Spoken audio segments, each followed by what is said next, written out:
श्री सच्चिदानंद सतगुरु साईनाथ महाराज की जय। जेल में साईं साक्षात्कार। आगे की कथा।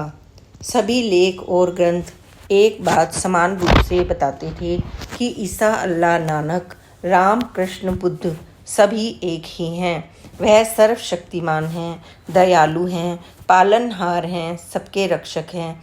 सब कुछ उनकी मर्जी से ही होता है। उनकी मर्जी के बिना एक पत्ता भी नहीं हिलता। वह सबका भला करते हैं, वह सबके साथ न्याय करते हैं, वह सभी गुणों की खान हैं। उनका नाम स्मरण करने से ही सभी का कल्याण है। उन्हें याद करने से परम आनंद की प्राप्ति होती है। मैं ईश्वर की विविध प्रकार से भक्ति करता और उनसे अपनी व बच्चों की रक्षा के लिए प्रार्थना करता। मैं बाबा से पत्नी के कातिलों का खुलासा करने की दरख्वास्त करता। मैं बाबा से कहता कि संसार में अत्याचार ना हो, किसी के साथ अन्याय ना हो, कोई निरपराध और निर्दोष व्यक्ति झूठे आरोप में ना फंसे, सत्य की जीत हो, अज्ञान का अंधकार दूर हो, सभी सत्य कर्म करें। मैं बाबा से कहता कि जो भी तेरा स्मरण करे उसके पाप ताप कम हों और उसे तुम्हारा सहारा मिले। दोपहर के भोजन के बाद मैं ग्रंथ और पुस्तकें पढ़ने बैठ जाता। कभी कभी मेरे मन में भावनाएं उमड़ने लगती तो मैं उन्हें लिखना शुरू कर देता। शाम को मैं थोड़ी देर टहलता और बाबा का जप करता। फिर नहा धोकर बाबा की पूजा अर्चना में व्यस्त हो जाता। 8 बजे के करीब मेरे पास कई कैदी आते और फिर सभी मिलकर देवी देवताओं की आरती उतारते। लगभग 9 बजे खाना खाने के बाद मैं कुछ पढ़ने लिखने बैठ जाता।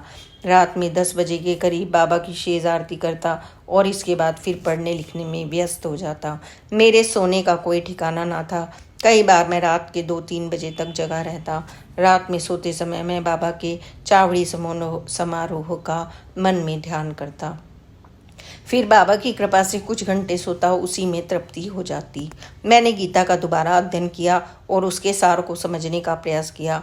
इसे पढ़ने पर मुझे ऐसा लगता कि मुझे ज्ञान की खान मिल गई है। शायद मैं जेल में ना आता तो मैं श्रीमद् भगवत गीता को नहीं जान पाता और इस अनमोल ग्रंथ को पढ़ने से वंचित रह जाता। इस ग्रंथ से मुझे जो सार तत्व मिला उसे मैं यहाँ प्रस्तुत कर रहा हूँ। व्यर्थ की चिंता क्यों करते हो? किससे डरते हो? तुम्हें कौन मार सकता है?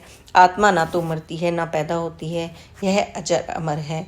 जो हुआ वह अच्छा ही हुआ, जो हो रहा है वह अच्छा ही हो रहा है, जो होगा वह अच्छा ही होगा।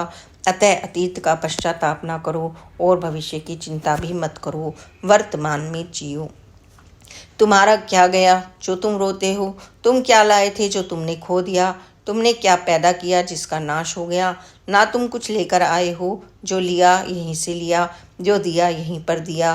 खाली हाथ आए थे और खाली हाथ जाओगे। जो आज हमारा है वह कल किसी और का था और परसों किसी और का होगा।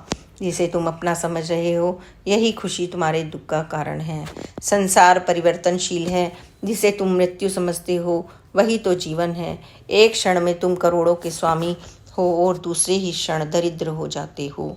मेरा तेरा अपना पराया मन से मिटा दो, फिर सब तुम्हारा है और तुम सबके हो। ना यह शरीर तुम्हारा है और ना तुम इस शरीर के हो। यह शरीर क्षिति, जल, पावक, गगन और समीर से बना है और पुनः इसी में मिल जाएगा। सिर्फ आत्मा स्थिर, अजर और अमर है। फिर तुम क्या हो? स्वयं को ईश्वर के सामने समर्पित कर दो, वही सबसे उत्तम सहारा है। जो व्यक्ति इस सहारे को जानता है वह भय, चिंता एवं शोक से हमेशा के लिए मुक्त हो जाता है। जो कुछ भी तुम करते हो उसे ईश्वर को अर्पण करते चले जाओ। ऐसा करने से तुम सदा जीवन मुक्त का आनंद अनुभव करोगे।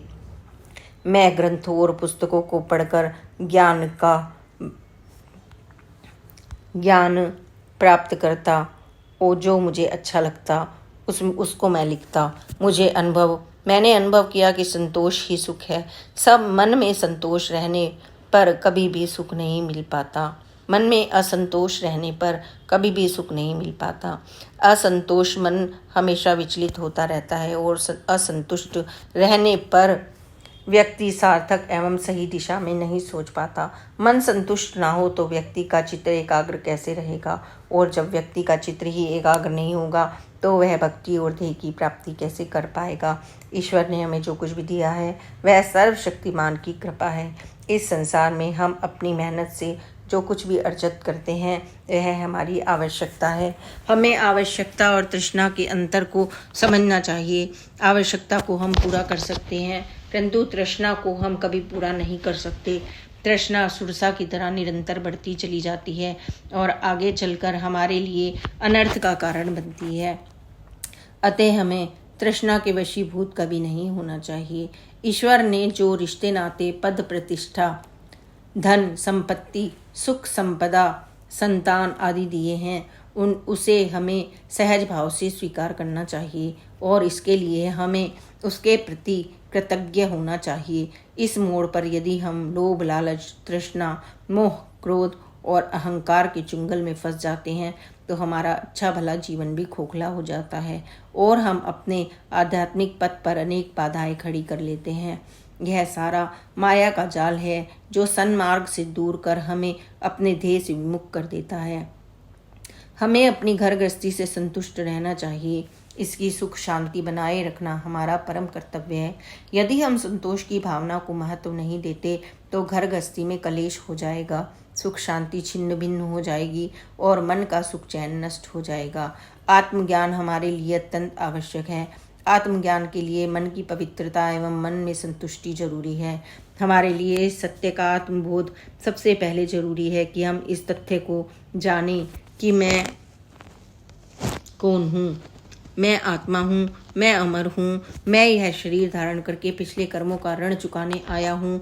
मैं इस जन्म में ईश्वर का नाम स्मरण करके उनका गुणगान करके सच्चा ज्ञान अर्जित करूँगा और इस जीवन की पहेली को सुलझाकर जन्म मरण के बंधन से छुटकारा पाने का प्रयास करूँगा। यही मेरा परम लक्ष्य है। हमारी परोपकारी प्रवृत्ति ही हमें हमारे ध्येय तक ले जा सकती है। शुभ कर्मों के योग से हमें मनुष्य जन्म मिलता है। सिर्फ मनुष्य योनि में ही हम ज्ञान संचित कर सकते हैं और अपना आध्यात्मिक विकास कर सकते हैं। अन्य योनि में यह संभव नहीं। अतः मनुष्य जन्म की सार्थकता इसी में है कि हम ज्ञान, भक्ति और कर्म के पथ पर अग्रसर होते रहें और मोक्ष को प्राप्त करें। इन सब के लिए हमें सद्गुरु की आवश्यकता होती है। हमें सद्गुरु की शरण लेनी चाहिए और अनन्य भाव से समर्पित होकर उनकी शिक्षा, उपदेश और मार्गदर्शन को स्वीकार करना चाहिए। इससे हम सरलता और सुगमता से अपने ध्येय की प्राप्ति कर सकते हैं। सद्गुरु आसानी से भवसागर पार कराने में हमारी सहायता कर सकते हैं। पत्थर में भी भगवान होते हैं। क्या कभी सोचा है कि हम एक मामूली सा पत्थर तक भी बना सकते हैं? यह क्षमता सिर्फ सर्वशक्तिमान ईश्वर में ही है, जिसने संपूर्ण ब्रह्मांड रचा, प्रकृति बनाई, सूरज चांद तारे निर्मित किए और जिसने जड़ चेतन की रचना की। वह परम शक्ति ही अदृश्य है, अनंत है। हमें उनकी तलाश करनी है। वह कहाँ है? हमें उन्हें ढूंढना है।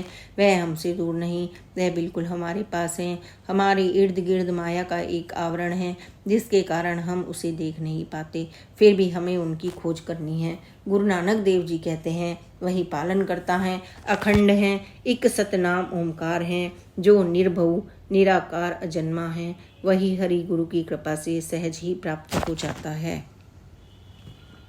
हजरत मोहम्मद साहब कहते हैं कि एक ही सर्वशक्तिमान है जिसने यह सारा ब्रह्मांड रचा और हमें दिन में 5 बार इबादत करनी सिखाई। हमें उनको सिद्धा करना चाहिए। ईसा मसीह कहते हैं, ईश्वर सब जगह है और हमें सबसे प्रेम करना चाहिए। वह सब में है, इसलिए हमें सबको अपनाना चाहिए, चाहे वह गरीब हो, अमीर हो या दुखी हो। ईश्वर से उनके लिए प्रार्थना करो तथा परोपकार करो। भगवान बुद्ध कहते हैं, हमारा जन्म ही उसे पाने के लिए हुआ है, इसलिए इस जलते हुए संसार को भूलकर उसको समर्पित हो जाना चाहिए ताकि जन्म मरण के काल चक्र से छुटकारा प्राप्त हो जाए। वेद शास्त्र कहते हैं कि हे भगवान, आपके दिव्य नाम, रूप, गुण, जन्म और कर्म वे लोग नहीं जान पाते जो सिर्फ कल्पना करके आपके बारे में अनुमान लगाते हैं। आपको तो सिर्फ भक्त से ही जाना जा सकता है।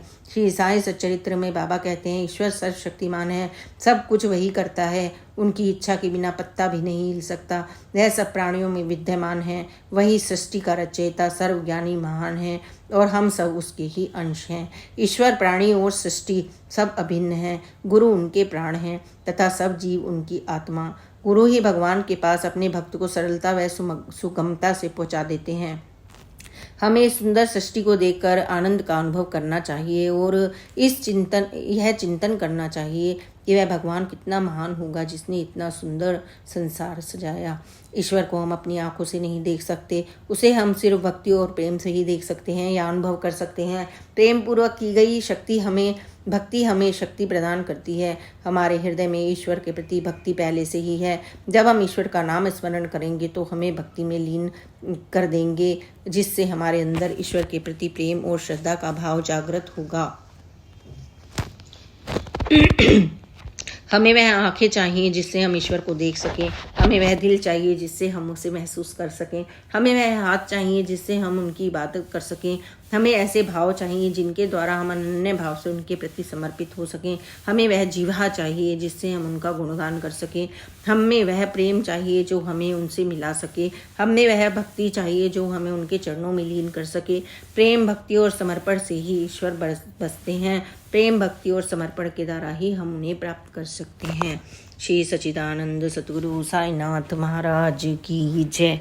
बाबा की लीलाओं को सुनने के लिए please like and subscribe this channel and share this channel, ताकि आपके अपने भी बाबा की कथाओं को सुनकर उनकी कृपा और प्यार को प्राप्त कर सकें। ओम साई राम, जय साई राम, ओम साई राम।